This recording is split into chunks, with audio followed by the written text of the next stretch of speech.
Hi, and it's lovely to see you again. I am going to give you a bit of a warning that there might be a little bit of bad language during this chat with Freyja. So if you are easily offended, to be honest, I'd switch off now. So today, as I said, I'm going to be talking to Freyja Hanstein, and there are a lot of chefs and nutritionists who teach about health and benefits of good food. But there aren't very many that have actually had the same kind of illness as me, and of course that's a brain tumour. Freyja is the founder of an app that I've been using for several years, before I even found out that I had a brain tumour, and this is called Wholesome World. The app is full of wonderful, healthy recipes, and like I say, I've been using Freyja's app for years, and only recently found out that Freyja did actually have a brain tumour. So, hi Freyja, how are you? Well, hello. I'm great, thank you. Good. As I said, I've always been a fan anyway, so it's lovely to finally be able to talk to you. So we're going to have a chat about our own stories and how our lives have been affected by both brain tumour, and I have ongoing epilepsy, which I understand you don't, do you? No, nothing has been there since the operation, which happened in, let's say 2016. 2016. Yeah. Okay. How did you find out about your tumour? Oh, well, I had a really distorted lifestyle beforehand to a lot of people. It was really a terrible bonus that I had in my life, which was watching my husband go through his own cancer and seeing what the doctors found normal, seeing how many times you had to say it, seeing and feeling everything. And I felt that I knew it a little bit further through due to my science background as well, as what should be put down by the doctors so that you can have your return times and check them in and be like, no, this has been said 5 times to you. I need to have an actual review, for example. Yeah, so that is how it came through, and it was really weird. Lifestyle moments, for example, just running, and despite the fact you'd eaten, which was my first kind of maybe glitch, I was massive wipeout stacks. Like, I blame my terrible moves on the brain as well, but they still seem to exist. Yeah. But stuff like that, where you just kind of I think that a lot of us, and myself included, because we've already had this conversation, that a lot of us have had illnesses, headaches, ear infections. I had dreadful headaches, dreadful ear infections, and fatigue. I was just tired. And I don't know about you, I always had an excuse. I was overworked, I travelled a lot with my work, I flew a lot, so those would be the reasons for headaches, tiredness. I spent a lot of time in the Canary Islands, so there was sand in the atmosphere. They would cause me to have an ear infection. There was always a reason why I just didn't feel 100%. Yeah. What sort of tumour did you have? Well, it's taken me about 3 years for this to come out of my mouth, because it has my temporal lobe, which is about here, one of the 4 ones, which involves your simple memories and your language, aka awful at Scrabble. So, and I had a brain cancer type called oligodendroglioma, which ended up to be about 6 by 8 centimeters, and I had a little skirt around that of the sector of my brain that was removed. So yeah, there was a long time of me relearning nouns that existed, such as oligodendroglioma, which makes me excited to say that I can actually get it out of my head. So physically using nouns galore and trying to remember them that isn't something as simple as drink, that it comes out 20 times a day. So yeah. And how often do you forget what it's called? Yeah, okay, yes. Her first query as to what I went through. I was going, oligodendroglioma. and I call myself Benjamin Button, actually. Yeah, that's a great name. Did you give your tumour a name? No, well, Benjamin. Let's call him Benjamin. You were saying that yours already has one. Tell them. You've got to share the news. Well, my tumour and my scar have got two different names. So my tumour is oh gosh, what's he called? He's actually from I've forgotten already. He's actually from one of the soap actors. So when I came out of hospital the first time, I went to stay with a friend, and my friend's husband said to me that he said, I told you watching all those soaps were going to mash your brain. And Amos, so you're too young to remember that in one of the soaps called Emmerdale, there used to be a character called Amos Brearley. So well, I remember, but names, no, and I'm not quite that young. But my scar has got a completely different name. So my scar is called Gerald. I remember that. When I had, yeah, for anybody listening, if you've got children, get a book called Giraffes Can't Dance. There is a character in there called Gerald, and Gerald is the giraffe. And after I had my surgery, my grandson wanted to see my scar. So I lifted my hair up, and my scar starts here and it goes down to the front of my ear, and then it goes over to the back of my ear. And he said to me, and he was 6 years old, and he said, Nanny, your scar is a giraffe. And I said, oh, is it? He said, we'll call it Gerald. So hence the scar was called Gerald, and still is. I mean, I lost my hair then, but obviously, as you can see, it's grown back. But yes, Gerald lives under my hair. Perfect. So you had a surgery, didn't you, very quickly after your tumour was found? Yeah, it was about 3 to 4 months, as in they found something. They found that there was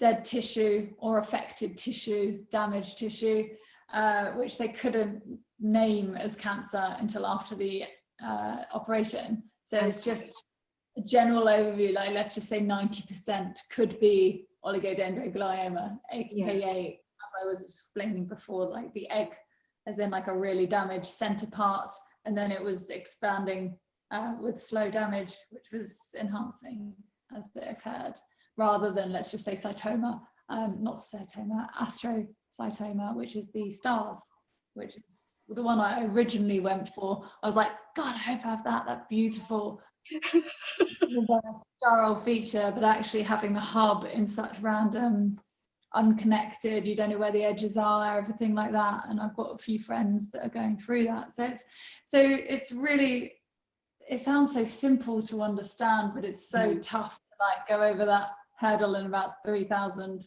edges of my 5 million. Yeah. Yours was malignant, wasn't it? Well, it was named as grade 3. Okay. So like this top tier, because in that one, as I said, you couldn't quite see what it was, especially. So it's grade 3/4, as in they see it strongly. So that's what this bit for. And as I understand it, you had radiotherapy, is that right? Yeah, I had the operation, and then approximately a month after that, after the healing process went a bit far in, I then had the radiotherapy, which weirdly I loved, having a purpose, having the strap down meditation moment where you feel like you're actually achieving something rather than just sitting at home feeling nothing.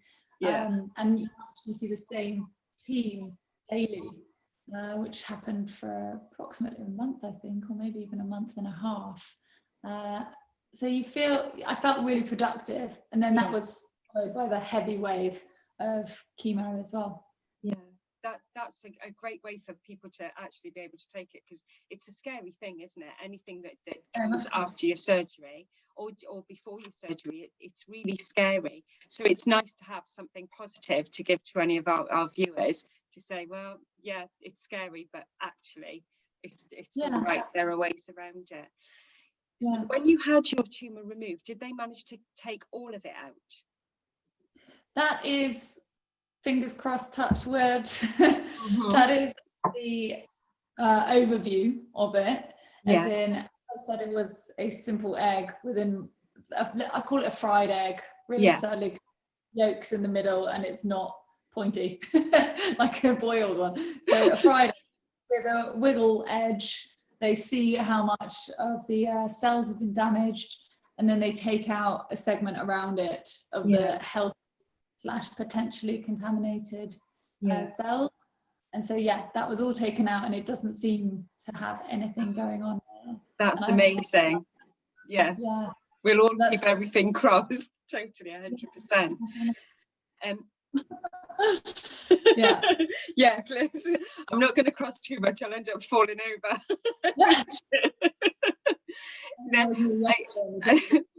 For our viewers, mine was a meningioma, I think grade 1, grade 2, I think. Somebody will possibly correct me on that, but they've got a better memory than I have, my family. And mine was benign, so I didn't have to have any chemo or radiotherapy after mine. And slow growing as well, mine was. And there is, for me, there is the possible chance of regrowth. How about you? It's really hard to say no to anyone, and they are very unaware as to what will happen. Just the fact that I get 6-month scans makes me aware that it could. Also making me think maybe they're just being extra aware so that they don't have to pay for a large amount of or just this little skirt edge and make sure nothing happens. So it's good. But then I have lots of people within, as I said, like there's a cancer group which is brain tumour charity, and I stumbled across that in the library after I had my brain op, and I was trying to understand some financial things and hit the government area of that library. But they literally had a gathering that day, and it's somewhere where I've met a lot of people that just are going through completely different processes. So it's hard to understand which one is appropriate for you. But those charities are so important. You can do it digitally on Facebook and stuff like that. And if you have the energy or the headspace or the emotional allowance within you to actually go to a group, you feel so normal, whatever you've been through. So good. Can you give us some links that we can put onto the recording so that other people can go straight to those charities and organisations? Definitely. Okay, that would be fab. Thank you. So, what did you do before you had your surgery? Because your life is very different now, as I understand it. Oh, how far are we going back? Are we talking about my malfunctions or my positivity before that? Let's start with what did you do for work? So, oh God, I bounced around a lot throughout my career life. So I will just swing as fast as I can through. But at university, I went and did biological sciences, which was kind of a stretch across everything, as every degree is. And I'd honed in towards the end on marine biology. But we did a lot of, let's just say, chemical research projects, biological research projects. So being in the lab, understanding cell variations and different research projects into them. So that was really good for what I went through, and the acquaintances that I had that could talk me through lots of different areas.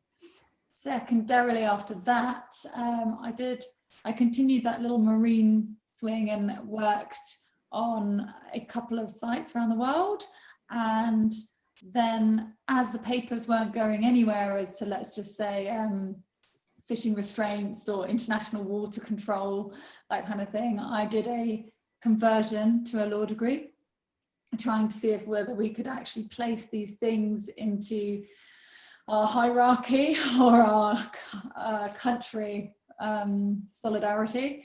And then we had our financial crash back in the day. And I ended up running away to Australia, working out there, trying to push that sector of it as well, and ended up in financial again, which is what I ended up with in London. So on my way back from Australia, trying to kick up some authorization for my different types of work, my first husband, my only husband, Lars, in Indonesia, surfing, just trying to have a little moment of non-work before I got home to restudy. And fairly soon after we met, approximately just under 6 months, he got body cancer, and it's synovial sarcoma, which is normally found in your synovial fluid within your joints. And because it's so easy to dispatch, as in, let's just say, removal of the limbs or the area that it's in, the research is down, as it's really minimal, and it's quite hard to keep in and see how it's working because it's such a fast grower. So that all happened, and yeah, so I ended up doing freelance jobs with marketing, and that one just so I could bounce around with him. And I was doing both restaurants and hospitality and skincare, and also really randomly a cancer charity as well, which was skincare and massage allowance, which I'm still slightly in touch with their research that goes on. So is that what moved you into nutrition? Oh, well, very much so, in the sense of where and how my app occurred. Mm-hmm. I felt I had a lot on my plate looking at it all when I still had a bigger brain. When Lars, my man, was going through his treatment. I was trying to pull in as much information as I could, and that was inspired by his proactivity to explore as many avenues, be it Buddhism, meditation, be it physical fitness, be it researching the diet. And for me, I was much more scientifically focused, what I understood the most, and that it was the most black and white authorization. And so I came across something called PubMed, which was the seed from my app, and public awareness of it, which is scientifically approved documents for any kind of illness or body detriment. So yeah, you can literally go pubmed.com and see what is scientifically approved as awareness to that condition. And through what Lars and I went through, we were going to write a cookbook together, which was his inspiration, because he said, this is something that will actually give you positivity at home.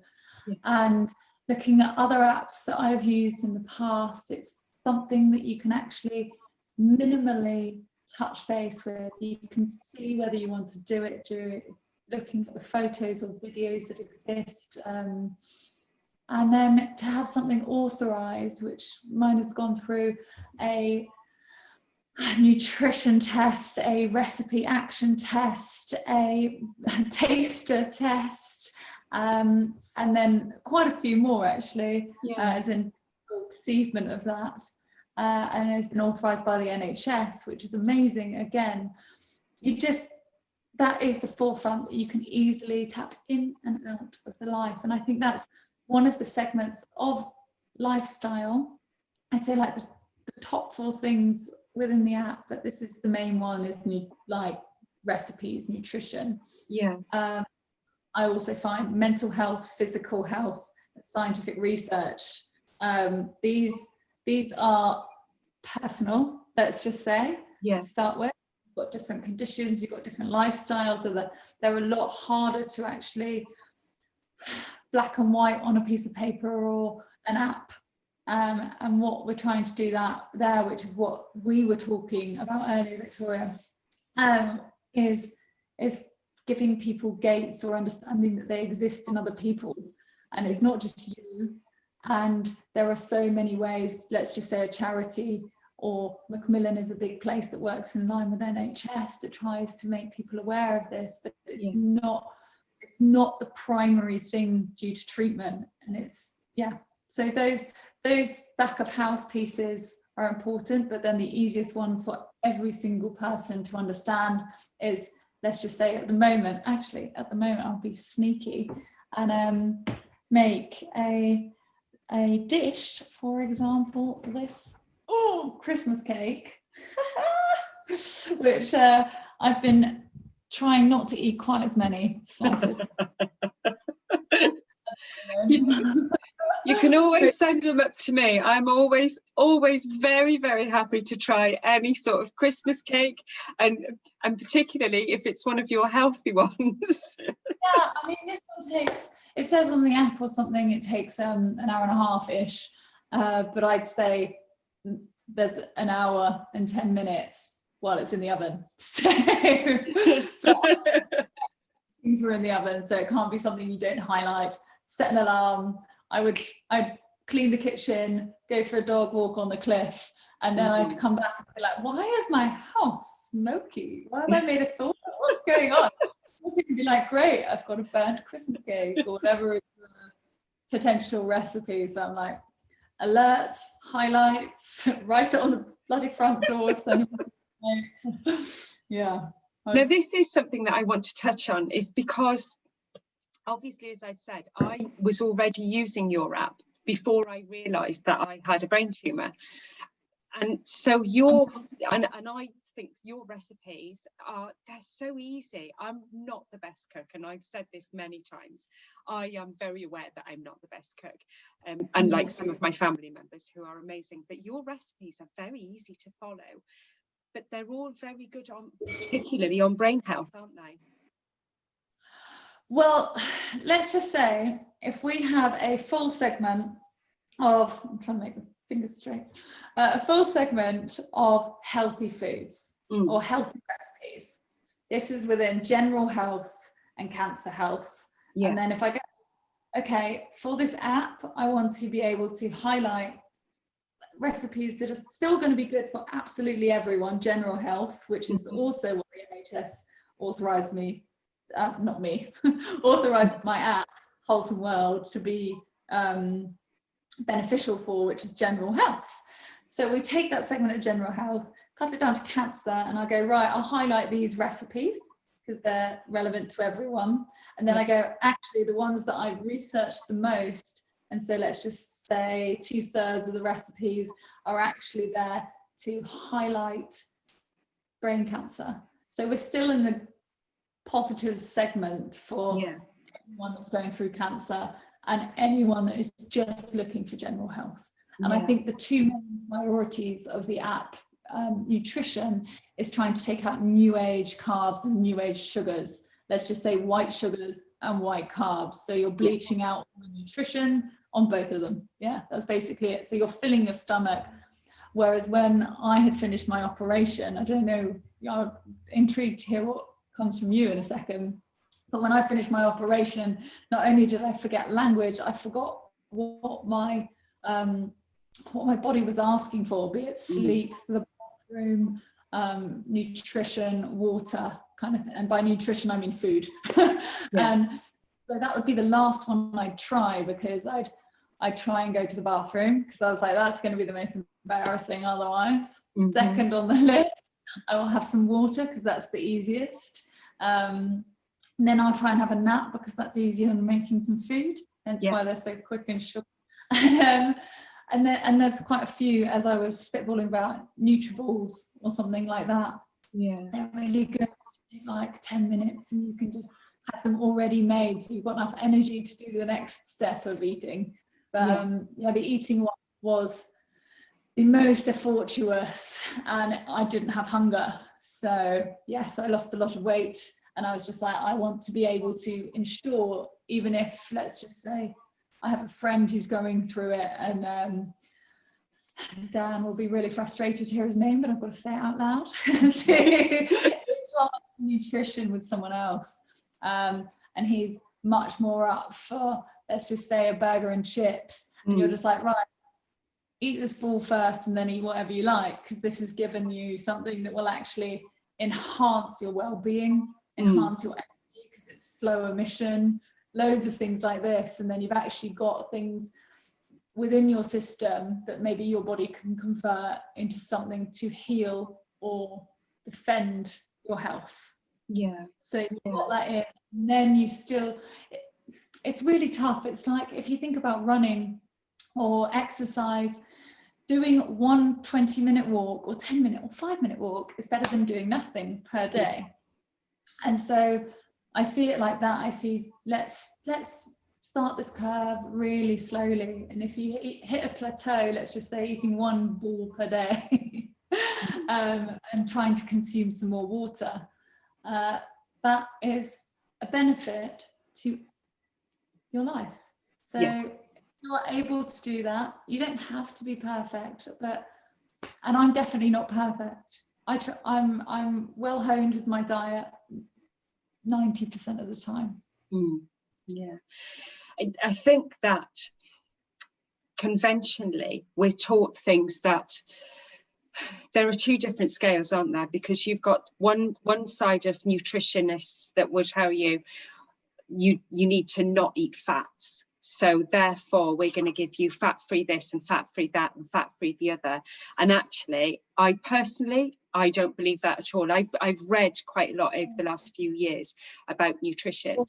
And it's the things like the healthy fat. So why would you have a low-fat margarine? I personally think it tastes horrible. I'd rather have a proper butter or coconut oil. I love a bit of coconut oil on my piece of toast in the morning. And it's the calories with actual benefits within it. Yeah. Oh yeah, absolutely. And so there are two very, very different groups of people. That one group would rather have the higher fat. I'm in that group, and some people would rather have the lower fat, and if they take the fat out, what they got to replace the flavor with? Oh, let's replace the flavor with sugar. And it's my biggest bugbear, and I'm sorry for anybody that's listening to this or watching this that doesn't disagree with me. I do apologize, but I cannot possibly see how a white processed sugar can be healthy for any part of your body, but particularly good for your brain. And it does irritate me. And I just think you end up not having the conversation with people, because if somebody believes that the low fat diet is healthier for them, just fine. Fine. You go ahead with that. So the nothing balance is perfect. If you see it as a seesaw, if you think you're doing well on one side, it's very rare that the other side will be up as well. Yeah. But for example, if I have just been for a run or a surf, if I try and eat my naughty thing within, let's just say 10 minutes, like have an ice cream is one of those moments, if it's the summer and warm enough, that is the one time that your body's heart rate will actually be strong enough to work that through your own body cells. And not, so you've got those kind of things. And if you manage to consume enough actual nutritional recipes or foods during that day as well, then that is the moment that you should have your naughty moment. But just saying that you should try and work them off. I remember when I was with my past man, when I was gone for a weekend or something because of work, he would then I'd find that, like, through a friend of a friend of a friend, that was his one McDonald's time. Go for a run, go for like a 10-kilometer run, and then he'd be like, I'm allowed it. That's my one. Mine would be chocolate. And I know about myself that I am a real chocoholic, and if there's chocolate anywhere, I'll go straight to that. Chocolate is a big positive to your nutrition. So if you look at the backs of the pack, which I was doing with my friends lately, even dark chocolate can have really high sugar levels. Just find the one that doesn't. And then even if you just buy it as cooking chocolate, melt it in bain-marie. And so basically it doesn't burn and boil over the top of some boiling water. You have your little shelf. Chocolate, pour it onto some baking parchment. This again literally only takes like 5 minutes, maybe 10, if you need to chop up something like hazelnuts and chuck in a couple of currants. Boom. Then you can eat whatever you like and feel healthy, because you're actually getting good nutrition from that. Yeah. And that's from simple cooking chocolate? Yeah, well, check the back of it and check the level of sugar. That's the main one. But sugar is higher within the standard, like, I think it's Lindt who has the lowest amount of sugar, even compared to a company such as Green and Blacks, because it's what they're full of as well, that kind of thing. And you can literally just throw in things. You're like, right, my currants are sugary, but it's fructose, so it's actually slower to break down rather than new age sugar. It's like this. So that's a better snack than having, let's just say, a sugarized lolly or something like that. But if I let me just go to, just looking at the old Wholesome World, trying to get that one up there, see if I've got in the snacks and sides. We've got, go on. See, I haven't snuck it up there, sneaky Freyja. Or is it in desserts? Yeah, there's quite a few things up there. I've never put the chocolate up because I just thought it was really simple. But, well worth it. I love that. Can you send that idea over to me? And what sort of sugar content should we be looking for? Oh gosh, basically just try and keep it like, because I would say something like 20% within a dark chocolate. Because if I look at some of the other ones that I've been eating lately, they go up to 50%, and they're the same as the white chocolate, which is what you less, that's just nutritional for your body. Which just shows that possibly if you could be bothered to make white chocolate, like stirring all that cream while you're doing that, maybe that would be good as well, but I haven't tried. As we chatted about earlier, just so that our viewers will know, we're going to work together for you to do some of your cooking recipes on video for the app, aren't you? Yes, as we have been talking about earlier, how I did my second video. The classic. I'm getting there. New mini tasks / massive tasks. Yeah, absolutely. No, I'm very much looking forward to that. I'm going to be taking them as my own personal cooking recipes. You will be standing up in my kitchen while I will be following you. So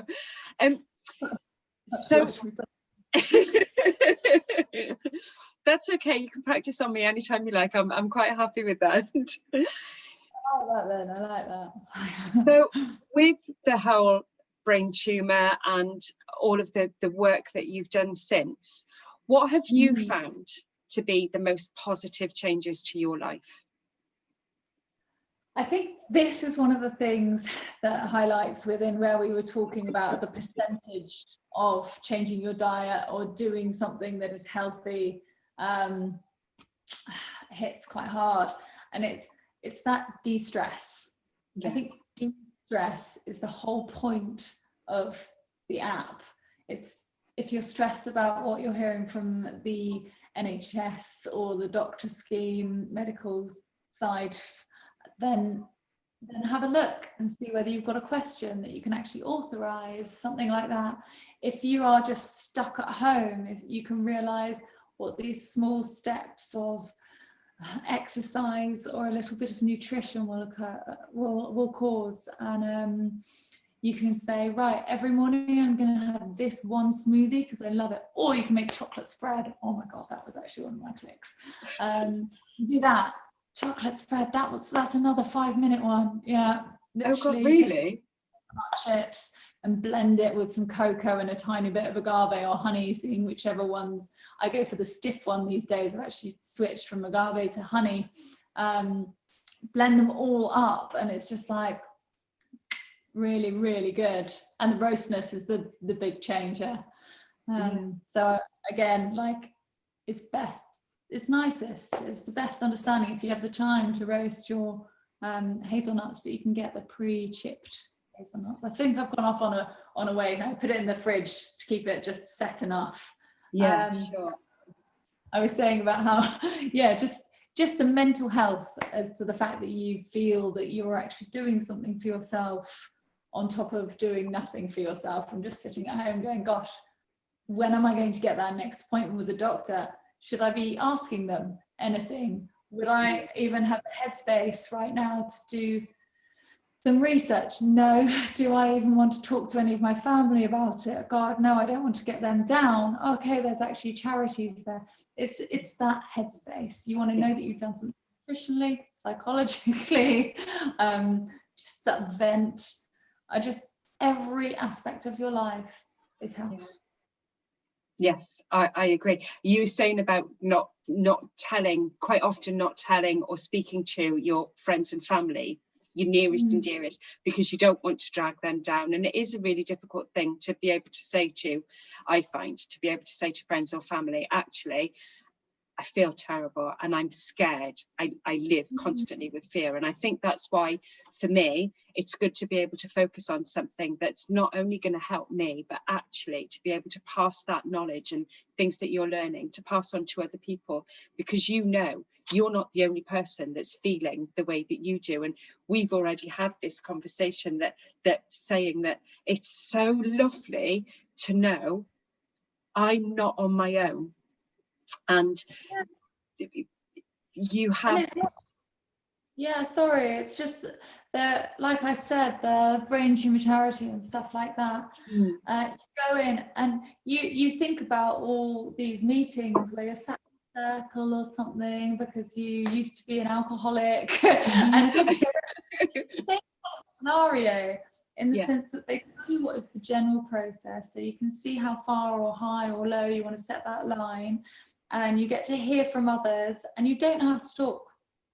You just don't have to. You get understanding that this is actually normality. And I keep thinking of songs from the 80s and stuff, you know, just, oh God, I'm trying to name any song, can't do it. My dad's old favourite, like, rock bands and stuff like that. There's songs about depression and how it's so hidden, and they just try and get information from the doctors and get drugs to hide the information. This is like such an open world right now. Our whole digital awareness is promoting apps, it's promoting films, it's promoting interaction from people, and understanding of normality just doesn't have to be hidden in a shell. Like, you don't have to hide, and that's the biggest step that anyone's ever had. You can say something medicinal about yourself. You can say, look, no, I need to have stitches. And when I went through it, I had the balls to say, no, this is not normality. I need you to tick off these things to skirt around it, to make sure that I'm not having mountains of stress, that it could be worse. So that's where I think things are important. Just I mean, the nutrition thing, I'm again, you already know I'm a massive chocoholic, and I do know that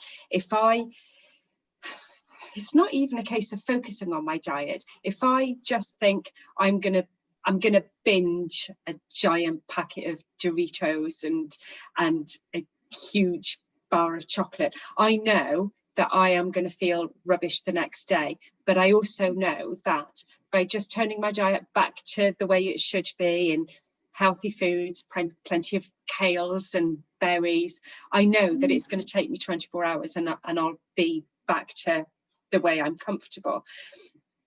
Do you find that your nutrition affects your mood, affects your memory, affects your, well, just every part of you, really? I say humongously so. It's, for example, if someone's brought bread into the house and you just got really good white bread, you've gone on that all day, and then you haven't had the energy to, I'm lucky, we talked about this earlier, but that I have a dog that forces me to go out for a walk, and it energizes you through the walk. And then it's the same with the food. If you eat something nutritionally energizing, then you actually have the energy to make some more food. Kind of how I was when like I was saying, when I was properly wiped by the chemo and everything like that, and eating was the last thing on my list, just having those balls in the fridge, that was just such a bonus. And the chocolate spread, where you eat it and you actually feel the nutrition, and it's actually a positive to eat chocolate spread. And I used to have it on my favorite thing is rye bread, and it's the really dark black bread that I used to have when I was in Germany. You can have pumpernickel. Oh my God, I love that. Yes. Yeah, big fat bonus. That's another one which is not on the app, like just mashing a bit of avocado on top of that and having either sun-dried tomatoes or an egg if you fancy it, or just some cream cheese. You can have quark underneath it instead. Again, a little starter, or the rye crackers. That's actually really good. It's one of those live yogurts, as in the bacteria is in them, and that's something that's really healthy to your digestion. And so if you have that, and then let's just say your Nutriball or something like that, and then you've actually had good consummation of the vitamins and nutrition within your body. And so better than the standard diet that I used to have. So once the BrainSet app is launched in 2021, are you going to be sharing some of your delicious recipes with us? Hopefully my brain will have grown. And we will put some more together, and you can have a look on the app, you can have a look on the website as well, and maybe you can highlight some more that I should push towards you. Yeah, absolutely. So coming to that, and before we say goodbye, anybody that wants to find you, first of all, your app, remind us what it's called. It is called Wholesome World. Okay. And wholesome is a really nice definition that I came across when I was doing crosswords and things, when my mum was trying to get me back into English language rather than just mental language, getting things like getting different words out there. And wholesome is something about the whole life. It's about positivity, mentally, physically. So that's why I made it into the Wholesome World. Okay. And what's your website called? wholesomeworld.com. Yeah, okay. That's a few recipes, none of the digital video ones that I'm going to be throwing your way at the moment, on the diary, which is top right on the screen. Okay, that's lovely. I will be putting links to Freyja's website so that you can find her, and you'll also be able to read her story, which I will also be sharing on the BrainSet app.